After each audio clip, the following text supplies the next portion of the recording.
ভগবান কেন্দ্রিক। ওখানে একমাত্র নায়ক ভগবান কৃষ্ণচন্দ্র, আর সবাই নাই। আর তাকে পাওয়ার জন্য যার যার প্রয়াস। তেমনি আমরা যেখানে ভজন করছি আমাদের সেই একটা প্রয়াস। এই প্রয়াসটা আমরা কীভাবে নিত্যধাম প্রাপ্ত হব এবং সেখানে গিয়ে আমাদের রুচিবোধে, অর্থাৎ আমরা এখানে যে সেবাতে আসক্ত, ভগবান ছিল গুরুদেব সেই সেবাটা আমাদের ওখানে প্রদান করবেন। যে কোনো যে ভক্ত বর্ণন করছিলেন, সেই ব্যক্তিটি মনবাস করতেন, মঠে থাকতেন, কিন্তু মঠের প্রতি তার তেমন কিছু সেবাতে আগ্রহ ছিল না। কিন্তু তার একটা খুব আগ্রহ ছিল। কী আগ্রহ?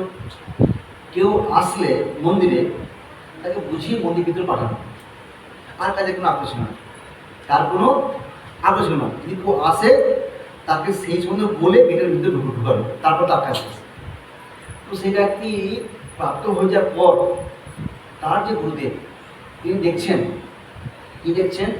যদি প্রাপ্ত হয়ে গেছেন অর্থাৎ ভগবত গেছেন, গুরুদেব ওয়েট করছে। তারপর কী বলছে? যখন জানি গুরুদেব এখানে প্রণাম করেছে, অবশ্যই গুরুদেব আমার সেবাটা কি গেটের সামনে কী সেবা? যে আসবে তাকে বুঝিয়ে ভিতরে পাঠানো। দেখুন, তার শাস্ত্রটা, এটা আমার কথা না, কিন্তু আজও মহাজন আচার্যের কথা। তো শাস্ত্রে বর্ণন করছে আমরা এখানে যেরকম ভগবানের সাথে আসক্তি হব, রান্নাতে, কীর্তনে, বলাতে, ভগবানের সিঙ্গারে, তার জন্যই আমাদের গৌরী সম্প্রদায়ে বলা হয় সবাইকে সব কাজে এক্সপার্ট হতে হবে। শুধু একটা কাজ করলে কিন্তু হবে না। ভগবানকে যেমন শুধু সাজাতে হবে, কিন্তু ভগবান শুধু রান্নাগুলো দিতে হবে। তেমনি ভগবান যেমন শুধু আবার কী বলছে? গানও গাইতে হবে। কেন? ভগবানের প্রিয় হচ্ছে কী বলতে হলো? অলঙ্কার আর ভক্তের মুখে স্তুতি। যেমন একদিন নারদমুনি জিজ্ঞাসা করছেন, ভগবান আপনি কোথায় থাকেন? বৈকুণ্ঠে? না না, কোথাও বৈকুণ্ঠ দৃষ্টি আছে, কিন্তু বৈকুণ্ঠ আমি বৈকুণ্ঠ থাকি না। কোথায়? যোগীনা হৃদয় চোখ, যোগীদের হৃদয় থাকেন, ওখানেও থাকি না। কোথায়? মন্দিরে? বলছে ওখানেও থাকি না। থাকে কোথায়? লক্ষ্মী হৃদয়, বলছে ওখানেও থাকে না। দেখুন কোথায়? যত্র মত ভক্ত গায়ত্রী তৎপ্রতিষ্ঠিত নারদ।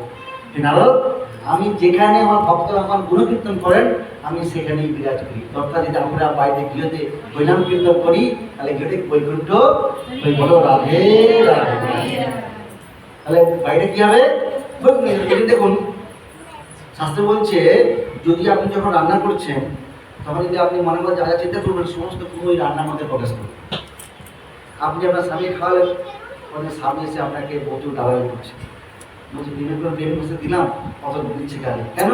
আপনার যে বৃত্তি, অর্থাৎ আপনি চিন্তা করছেন, চিন্তাটা কেউ চলবে যায়। যদি আমরা ভগবানকে রান্না করি, এই জন্যই বললেন প্রসাদ খাইতে হয় প্রপঞ্চ জয়। শাস্ত্র বলছে প্রসাদ খাইতে হয় প্রপঞ্চ জয়, অর্থাৎ ভোজন করলে কি হয়? সংসার জয় করা যায়। কেন? প্রসাদটা কার জন্য করছি? ভগবানের জন্য। তার ভগবান যখন করছি তখন কি মনে হচ্ছে? আমার শ্যাম সুন্দর, আমার গোপাল, আমার রান্না করুন, আমার মনে হচ্ছে আমার ছেলে, আমার স্বামী, মনে হচ্ছে না। আমাদের অনেক সময় মনে হয়, কিন্তু প্রয়াস করতে হবে আমার শ্যাম সুন্দর। কেন? তুমি জগতের প্রতি কৃষ্ণম তুষ্টে জগৎ তুষ্টম সর্বতুষ্ট মনোরথ হোক। ভগবান তুষ্ট হলে জগৎ অনতুষ্ট হবে, আর তাতে আমার প্রত্যেককে মনোরথ মানে মনে ইচ্ছা পরিপূর্ণ হবেই হবে। তাই কী করতে হবে? রান্না বলছেন রাধে রাধে হরে কৃষ্ণ কীর্তন করবেন। আর যেই কীর্তন করবেন শ্রীমতী রাধারানী এসে ভগবানের রান্না শুরু করবে, আপনি রান্না করবেন না।